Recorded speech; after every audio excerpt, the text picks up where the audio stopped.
ስራ ነው ያለው ሶስት ስራ ማለት አንደኛው ከጉድጓዱ አውጥቶ እዚህ ምን ታንከር ላይ ማለት ኮሌክሽን ቻምበሯ ላይ ማጠራቀም ነው አንዱ ስራ። ከዚች ስራ ደግሞ ሁለት ተጨማሪ ስራ አለ። አንደኛው ስራ ከዚች ከኮሌክሽን ቻምበሯ ወደ ጸመራ መላክ፣ አንደኛው ደግሞ ወደ ስሪል መላክ። እንግዲህ ፓምፑ ያው የተለያየ ፓምፕ ነው። ለምሳሌ ጉድጓዱ ውስጥ ከሚገባ ከሆነ ሰመርሲብል ወይም ጠላቂ ፓምፕ የምንለው ነው። ስሪል ላይ ያለው አሁን እዛ እናየዋለን ቤት ውስጥ ሰርፌስ ፓምፕ የምንለው ነው ወይም ውጭ ላይ ሆኖ የሚገፋ ማለት ነው። የጸመራ ደግሞ እዛው ፓምፕ ውስጥ ወይም ኮሌክሽን ቻምበር ውስጥ የተዘፈቀ ሰመርሲብል ፓምፕ ወይም ጠላቂ ፓምፕ የምንለው ማለት ነው። ስለዚህ ለሶስቱም ጉልበት ማቅረብ ነው የኛ ስራ። የሶስቱም ተደምሮ ወደ 100 ኬቪ ወይም ወደ 80 ኪሎዋት ወደሚባሉ ይመጣል የሶስቱም ማለት ነው። ግን ሲሰሩ ለየብቻ ፓምፕ ከሆነ ለየብቻ መቆጣጠር ያስፈልጋል። ለምሳሌ ፓወር ሲጨምር ሲያንስ ፓምፑን የሚቆጣጠር ወይም ፓምፑን የሚከታተል እነዚህ ኮንትሮለሮች ወይም ኢንቨርተር ምናምን የምንለውን ስለሚያስፈልግ ለሶስቱም የተለያየ አሰራር ነው የሚሆነው ማለት ነው። አንድ ላይ አሁን ጄኔሬተር ትራንስፎርመር ሲሆን በአንድ ጉልበት ይመጣና ከዛ ለእያንዳንዳቸው በየመቆጣጠሪያ ቦርዳቸው ውስጥ ይገባል። ይሄም ልክ በተመሳሳይ በሶላሩም በሶስቱም የተለያየ ሶስት መቆጣጠሪያ ማለት ነው። ስለዚህ አሁን የጉድጓዱ እዛ ውስጥ አለ እንዲህ አይነት ቦክስ እዛች ጋር አይተነው ድምጽ እዛች ጋር አለ።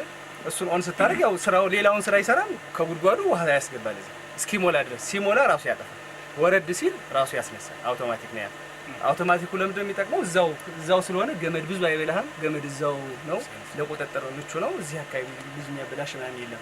አሁን የጸመራው እንደዛ ላድርግ ብትል ከዚህ ጀምረህ ገመድ መወጠር አለብህ ማለት ነው። ሰሪል ድረስ ታንከሩ ብቻዋን ናት። የጸመራ ሴንሰሩ ለብቻ ነው የሚሰራው። አሁን ይሄ ጉድጓዱና ቦርዱ ያለበት ቅርብ ስለሆነ ከጉድጓዱ እስከ ቦርዱ ድረስ የሆነች መቆጣጠሪያ መጣች። ገመድ ሁለት ገመዶች መጡና ልክ ሲሞላ ታንከሩ ሲሞላ ሴንስ ታደርግና እንዲያጠፋው ታደርጋለች። ሲጎልም እንዲያስነሳ ያደርጋል። ዊዛውት ኦፕሬተር ማለት ነው። ራሱ ኮንትሮል ማድረግ ይችላል። የስሬልና የጸመራን ግን እንደዛ እናርግ ብንል ገመድ ከዚህ ከቦርዷ ወይም ከኮንትሮሉ ከዚህ ጀምረን እስከ ጸመራ እስከ ስሬል መዘርጋት አለብን። እሱ ደግሞ ስለማይታሰብ ገመድ እንዲያርግ መቼም ያው ማለት ምቹ ስላልሆነ ያለው አማራጭ ምንድነው? ሰው ነው የሚከታተለው ማለት ነው። ጠዋት መጥቶ ያስነሳል፣ ማታ ይዘጋል እንደዚህ። ወይም ደግሞ በስልክ አሁን ውሃ ላክልን አሁን ዝጋልን ኮሙኒኬሽን ያስፈልጋል ማለት ነው በስልክ ምክንያቱም ሩቅ ስለሆነ። ስለዚህ የዛ ያ ነው። የዚህ ደግሞ የስሬሉ ማለት ነው። ስሬል ማለት ከዚህ ከተጠራቀመ በኋላ መሙላቱን ይነግረዋል። ካልሞላ አሁንም ውሃ ከሌለው አያስነሳለትም ለሰውየው ራሱ። ላስነሳ ቢል አሁን ውሃ የለኝም ደረቅ ነኝ እንዳታስነሳው ይላል። ግን አሁን አስነሳው እያለ የሚጠቀጥቅ ከሆነ ያቃጥላል ማለት ነው። ድራይ ማለት ልክ እንዳሳ ነው ፓምፕ። ውሃ ካጣ ያው ሙቀት ስለሚፈጥር ይቃጠላል ማለት ነው። ባይንዲንጉ ይቃጠላል። ብዙ ፓምፖች የሚቃጠሉብን አሁን አንዱ እሱ ነው። የሴንሰር የሚባለው ከስራ ውጭ ከሆነ ያቃጥላል ማለት ነው። ወይም ደግሞ ሰው በቃ ግዴታ አሁን ውሃ አለ አሁን የለም ሰው መቆጣጠር መቻል አለበት። ግን ከዛ በላይ ፈረንጅ እንዲህ አድርጎ ሰርቷል ራሱ እንዲዘጋ ምናምን። ይሄ ስሬሉ ነው። ስሬል እስከ ቡስተሩ እስከ ዳገቱ ድረስ ነው። ከዚህ ከተማው ድረስ ስለማያደርስ ማክሲማም ይሄ ሰርፌስ ፓምፕ የምንለው 250 የውሃ ልክ ይሄ ከፍታ የምንለው የለም እሱ ማለት ነው። ይሄኛው 200 ማለት 170 ሄድ ነው ያለን እስከ አቀበቷ። ከዛ ወደዛ 170 340 ሄድ ነው ያለን። ከዚህ ከብሪጅ ፔስ ብንለካ ከዚህ እስከ ስሬል ድረስ 300 ምናምን ከፍታ ነው። ስለዚህ ማድረስ ስለማይችል አጋዥ ፓምፕ ይፈልጋል። እስከ አቀበቱ ድረስ ይገፋል። ከአቀበቱ ደግሞ ሌላ ፓምፕ ተቀብሎ ወደ ስሬል ይገፋል ማለት ነው። የጸመራ በጣም ምቹ ነው። እንዳያችሁት አሁን ከፍታው ዝቅ ያለ ነው፣ ግን ረጅም ሜትር ነው። ወደ 9 ኪሎ ሜትር ነው ከዚህ እስከዛ ኪሎ ሜትር። በውሃ ላይ ያን ያህል ኢፌክት የለውም።